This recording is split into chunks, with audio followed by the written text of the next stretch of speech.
My name is Catherine, and this is the story of how my life took an unexpected turn. Fresh out of college with a law degree, I landed a job as a lawyer's assistant at a large trading company. The company's offices were a maze of cubicles and departments. On my third day, while trying to find the copy room, I quite literally bumped into Mark from the purchasing department. "Whoa there," he laughed, steadying me. "You must be new." "I'm Mark." "Catherine," I replied, feeling my cheeks flush. "I'm the new lawyer's assistant." "And yes, I'm a bit lost." Mark's eyes twinkled. "Well, Catherine, consider me your personal GPS. Where are you headed?" From that moment, Mark and I became friends. We'd chat during lunch breaks, and he'd always find an excuse to drop by my department. As the weeks passed, our friendship deepened into something more. One Friday evening, as we were leaving work, Mark turned to me. "Hey, Catherine, want to grab dinner? There's this great Italian place around the corner." I hesitated for a moment, then smiled. "I'd love to." That dinner marked the beginning of our romantic relationship. We dated for a year, our bond growing stronger with each passing day. Mark was everything I'd ever wanted in a partner: kind, funny, and supportive. On our first anniversary, Mark proposed. We were married 6 months later in a small ceremony with our closest friends and family. Mark's mother, Linda, attended but seemed less than thrilled. She'd always been a bit cold towards me, and I overheard her muttering to a relative during the reception. "He could have done better," she said, not realizing I was within earshot. "There are so many successful, rich girls out there." But no, he had to choose her. Her words stung, but I tried not to let them dampen my happiness. Mark loved me, and that was all that mattered. After the wedding, we decided to buy an apartment. I had inherited a substantial sum from my grandmother, so Mark and I were able to split the cost 50-50. It was a cozy 2-bedroom place in a nice neighborhood, perfect for starting our life together. A year into our marriage, life had settled into a comfortable rhythm. Mark and I were both doing well at work, and our weekends were filled with lazy mornings and exploring the city. Everything seemed perfect, until the day I woke up feeling off. At first, I brushed it off as a simple stomach bug. But as days passed and the nausea persisted, a small voice in the back of my mind whispered a possibility I hadn't considered. Could I be pregnant? One morning, I decided to find out for sure. I bought a pregnancy test on my way to work and snuck into the office bathroom during my lunch break. Those 2 minutes of waiting were the longest of my life. When I finally looked at the stick, my heart skipped a beat. 2 pink lines. That evening, I decided to surprise Mark with the news. I picked up his favorite takeout and set the table with candles. When he walked in, his eyebrows shot up. "What's the occasion?" he asked, hanging up his coat. I took a deep breath. "Mark, I have something to tell you. I'm pregnant." The silence that followed was deafening. Mark's face went through a series of emotions: surprise, confusion, and then, disappointment. "Are you sure?" he finally asked, his voice strained. I nodded, my earlier excitement fading. "I took a test today. It's positive." Mark sank into a chair, running a hand through his hair. "Catherine, don't you think it's too soon? We've only been married a year. We haven't even had time to enjoy each other yet. Maybe we should consider our options?" I felt like I'd been doused in ice water. "Options? Are you suggesting an abortion?" Mark shrugged, not meeting my eyes. "It's just something to think about. We're both building our careers. A baby would change everything." I stood up, my hands shaking. "I can't believe what I'm hearing. This is our child, Mark. I'm keeping it." The next few days were tense. Mark and I danced around each other, the elephant in the room growing larger by the minute. I decided to see a doctor, hoping for some good news to change Mark's mind. The visit didn't go as I'd hoped. The doctor, a kind-faced woman named Dr. Patel, looked at me with concern after the examination. "Mrs. Thompson, I'm afraid your pregnancy is high risk," she said gently. You'll need to be very careful. Less stress, more rest, and plenty of relaxation. I felt my world tilting. What does that mean for the baby? Dr. Patel squeezed my hand. It means we'll need to monitor you closely. There's a risk of miscarriage, but with proper care, we can minimize that risk. I left the clinic in a daze. How was I supposed to have less stress when my own husband didn't want our baby? When I got home, I found Mark watching TV. How did it go? He asked, not looking away from the screen. I took a deep breath. The pregnancy is high risk. I need to reduce stress and rest more. I'm going to ask if I can work remotely.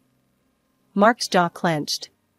Catherine, I really think we need to reconsider this. It's not too late to... Stop, I cut him off. I've made my decision, Mark. I'm having this baby, with or without your support. The next morning, I approached my boss, Mr. Jameson, with trepidation. I explained my situation and requested to work remotely. To my relief, he was understanding and agreed immediately.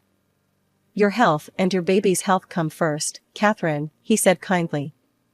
We'll set you up with everything you need to work from home. I felt a weight lift off my shoulders, but it was short-lived. When I told Mark about the arrangement, his reaction was less than enthusiastic. Great, he muttered. So you'll be home all day, doing what exactly? I stared at him, incredulous. Working, Mark. And taking care of myself and our baby. He scoffed and walked away, leaving me feeling more alone than ever. As the weeks passed, I threw myself into my work and preparing for the baby. I read every pregnancy book I could find, started eating healthier, and even took up prenatal yoga. Meanwhile, Mark grew more distant. He started staying late at work, claiming he had to pick up my slack. On weekends, he'd suddenly have business trips that he'd never mentioned before. I tried to talk to him about it, but he'd brush me off. One evening, as I was setting the table for dinner, the doorbell rang. It was Mark's mother, Linda. I thought I'd drop by and see how you're doing, she said, her smile not quite reaching her eyes. I invited her in, trying to ignore the way her gaze critically swept over my growing belly. Mark tells me you're working from home now, she said, settling onto our couch. I nodded. Yes, the doctor advised it for the baby's health. You know, Catherine, a child isn't always the blessing people make it out to be. Especially when it comes at the wrong time. I felt my hackles rise. There's never a perfect time for a baby, Linda. We'll manage. She leaned forward, her voice lowering. Are you sure about that? Mark is young, ambitious. He needs a partner who can support his career, not hold him back. Don't make him regret his choice. A few days later, as Mark was getting ready for work, I caught a whiff of something unfamiliar. A perfume, floral and sweet, that definitely wasn't mine. I froze, my mind racing. New cologne? I asked, trying to keep my voice casual. Mark looked startled for a moment before shrugging. Oh, yeah, got it as a sample. Like it? I forced a smile. It's nice. But as he left for work, I couldn't shake the feeling that something was very wrong. The perfume wasn't cologne, and it certainly wasn't a sample. It was expensive women's perfume, and it clung to my husband's shirt like a silent accusation. The next morning, after Mark left for work, I picked up my phone with shaking hands. I scrolled through my contacts until I found the number I was looking for, my cousin, Jack. He worked for a detective agency, and if anyone could help me uncover the truth, it was him. Hey, Kath, Jack answered cheerfully. What's up? I took a deep breath. Jack, I need your help. It's about Mark. I explained everything, the late nights, the business trips, the perfume. My voice broke as I finished. I think he's cheating on me, Jack. I need to know for sure. Jack's voice was gentle when he replied. I'll look into it, Kath. Give me a few weeks, okay? Meanwhile, I threw myself into my work and preparing for the baby. I ordered a crib, started looking at paint swatches for the nursery, anything to keep my mind occupied. But the gnawing fear in my gut wouldn't go away. Finally, after 3 agonizing weeks, Jack called. "Can you meet me at the cafe on 5th Street?" he asked, his voice serious. An hour later, I sat across from Jack in a quiet corner of the cafe. He slid a manila envelope across the table. "I'm sorry, Catherine," he said softly. "But you were right." With trembling hands, I opened the envelope. Inside were photos, dozens of them. Mark entering hotels, Mark at restaurants, Mark walking in the park. And in every single one, he was with the same woman, young, blonde, beautiful. "Her name is Melissa," Jack explained. "She's a new employee in Mark's department. They've been seeing each other for at least a month, maybe longer." I stared at the photos, feeling numb. How could he do this? Jack reached out and squeezed my hand. "There's more. Mark told you he's on a business trip this weekend, right?" I nodded, dreading what was coming next. "He lied," Jack said. "He's with her right now. At the Westview Hotel, room 412. The world seemed to tilt around me. The taxi ride home was a blur. When I finally stumbled through my front door, clutching the envelope of damning photos, I was surprised to find Linda, my mother-in-law, in the living room. "Oh, Catherine," she said, her voice dripping with false sweetness. "I thought I'd come clean the house while Mark's on his business trip. Lord knows you don't do much around here these days." Her words, on top of everything else, were the last straw. "He's not on a business trip," I snapped. "He's with his mistress right now."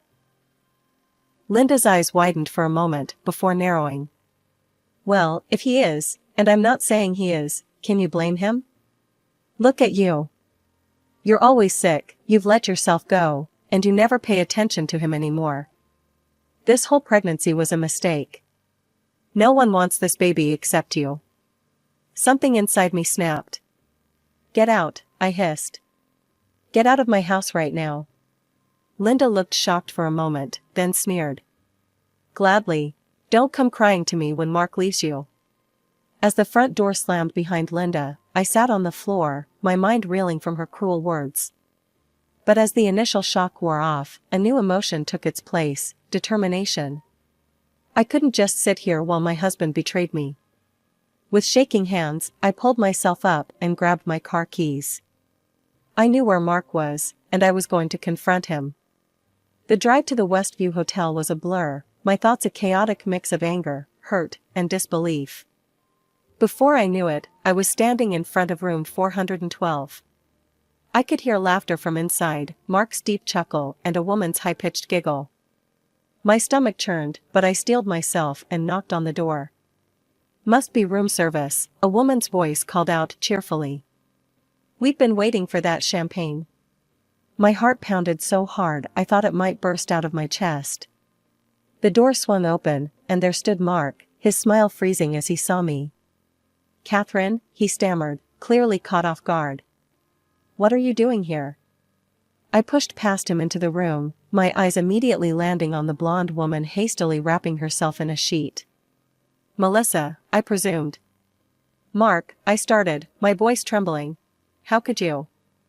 But to my shock, instead of apologizing or trying to explain, Mark's face hardened. "How could I? How could you, Catherine? You haven't satisfied me in months. All you care about is that baby." His words hit me like a physical blow. I staggered back, my vision blurring. Mark continued, his voice dripping with disgust, "You don't take care of yourself anymore. Look at Melissa," he waved towards his mistress. "That's how a woman should look. That's how you used to be." Melissa chose that moment to speak up, her voice sickeningly sweet. "You should be grateful to us, you know. We're being considerate, waiting for you to have the baby before Mark leaves you. We're the honest ones here." I couldn't believe what I was hearing. Suddenly, a sharp pain lanced through my abdomen, far worse than anything I'd felt before. My vision darkened around the edges, and I felt myself losing balance. "Mark," I gasped, reaching out to him as I fell. "Please, call an ambulance." But Mark and Melissa were already moving, gathering their things. They roughly grabbed my arms and dragged me out into the hallway. "You brought this on yourself," Mark said coldly, stepping over me as I lay on the floor. The last thing I saw before I lost consciousness was their retreating figures, leaving me alone in my hour of need. I came to with a start, the concerned face of a hotel maid hovering over me. My whole body ached, and the pain in my abdomen was excruciating. "Ma'am, are you okay?" "I've called an ambulance," the maid said, her voice laced with worry. I tried to speak, but could only manage a weak groan. The next few hours passed in a blur of sirens, bright lights, and urgent voices. I drifted in and out of consciousness, always aware of the gnawing fear for my baby. When I finally fully regained consciousness, I was in a hospital bed. A doctor stood at my bedside, her face grave. "Mrs. Thompson," she said gently, "I'm so sorry. We did everything we could, but you've lost the baby." Her words hit me like a physical blow. I closed my eyes, hot tears streaming down my face. As the reality of what had happened sank in, my grief turned to anger. Mark, his mother, that woman Melissa, they were all responsible for this. They had killed my baby with their cruelty and selfishness. After being discharged, I went straight to our apartment. With mechanical efficiency, I packed all of Mark's belongings into boxes. Then, I drove to Linda's house. I dumped the boxes unceremoniously in her driveway, then marched up to her front door. Linda opened it, her face a mask of false concern. "Catherine, dear. I heard what happened. Such a shame," she said, not sounding sorry at all. I pushed past her into the house. "Save it, Linda. I know you don't care." She dropped the act immediately. "Well, what did you expect? It's for the best, really. Now you and Mark can get a divorce, and you can move out of that apartment." I stared at her, incredulous. "Move out? That apartment is half mine." Linda waved her hand dismissively. "Details. Mark has excellent lawyers, you know. They'll make sure he gets everything. You're not fit to be his wife, Catherine. You're too simple for him. It's best if you just leave quietly. Don't make a fuss." I felt my fists clench at my sides. "I will not leave quietly," I hissed. "I'm going to fight. For the apartment, for everything. Your son and his mistress killed my baby, and I won't let them get away with it." Linda's face paled slightly, but she quickly recovered. "Don't be dramatic, Catherine. These things happen. It's nobody's fault." As I turned to leave, a thought struck me. I faced Linda one last time. "Tell me something, Linda. How would you feel if you lost your child? If someone's cruelty and selfishness robbed you of your baby?" For the first time, Linda looked genuinely shaken. She opened her mouth, then closed it again, at a loss for words. I nodded, a grim satisfaction settling over me. That's what I thought. With a newfound determination, I reached out to my old college friend, Alex, who had become a successful divorce lawyer. When I explained my situation, he didn't hesitate. "I've got your back, Catherine," Alex assured me. "We'll make sure you get what you deserve." The court proceedings were grueling. Mark and Melissa put on a united front, denying their affair and painting me as a mentally unstable woman inventing stories after losing my baby. "Your Honor," Mark's lawyer argued, "Mrs. Thompson is clearly suffering from delusions brought on by her tragic loss. There is no affair, only a grieving woman's imagination." But Alex was prepared. With a nod from the judge, he presented the evidence we had gathered. "I'd like to submit these photographs into evidence," Alex announced, passing them to the judge. The courtroom buzzed as Mark and Melissa's faces paled. Then came the coup de grace. "Furthermore, Your Honor, we have video evidence from the Westview Hotel." The footage played, showing Mark and Melissa dragging my unconscious body into the hallway, laughing as they abandoned me. Gasps echoed through the courtroom. Finally, the hotel maid testified, describing how she found me unconscious and called for help. By the time she finished, there wasn't a sympathetic face for Mark or Melissa in the room. The judge's verdict was swift and decisive. In light of the evidence presented, I rule in favor of Mrs. Thompson. Mr. Thompson will pay financial compensation for emotional distress, and all marital assets will be divided equally. As we left the courthouse, I felt a weight lift off my shoulders. It wasn't a complete victory, nothing could bring back my baby, but it was a start. In the following weeks, I threw myself into rebuilding my life. I bought a small apartment, started seeing a therapist, and slowly began to heal. Just as I was finding my footing, my phone rang with an unexpected caller, Linda. Catherine, her voice was uncharacteristically hesitant. Can we meet, please? Every instinct told me to refuse, but curiosity won out. Fine. The cafe on 5th Street, tomorrow at 2. When I arrived at the cafe, I almost didn't recognize Linda. Gone was the haughty, well-put-together woman. In her place sat someone who looked broken. Catherine, she began, her voice trembling. I was wrong. About everything. She went on to explain how Melissa had manipulated Mark, turning him against his own mother. They were planning to sell Linda's house, leaving her with nothing. I've heard rumors, Linda continued, wiping away tears. They're planning something at the company. Something illegal. Catherine, I know I have no right to ask, but you're the only one who can stop them. I sat back, stunned. Part of me wanted to walk away, to let them destroy each other. But as Linda mentioned the company, my company, I felt a responsibility I couldn't ignore. With my legal background, diving into the company's documents wasn't as daunting as it might have been for others. I spent days poring over contracts, purchase orders, and financial reports, slowly piecing together a disturbing picture.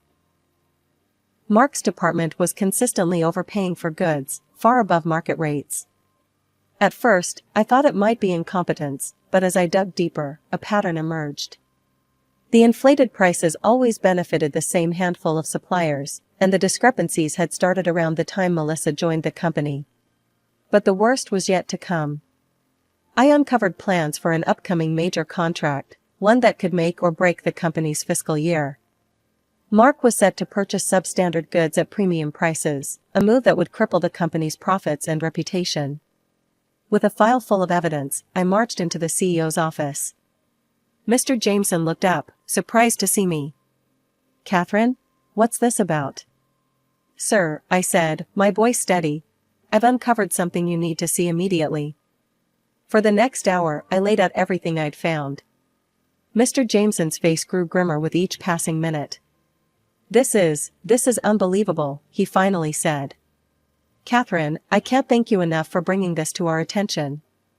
We'll launch a full investigation immediately. The next few weeks were a whirlwind. I found myself at the center of an internal investigation, providing testimony and evidence. Mark and Melissa were suspended pending the outcome.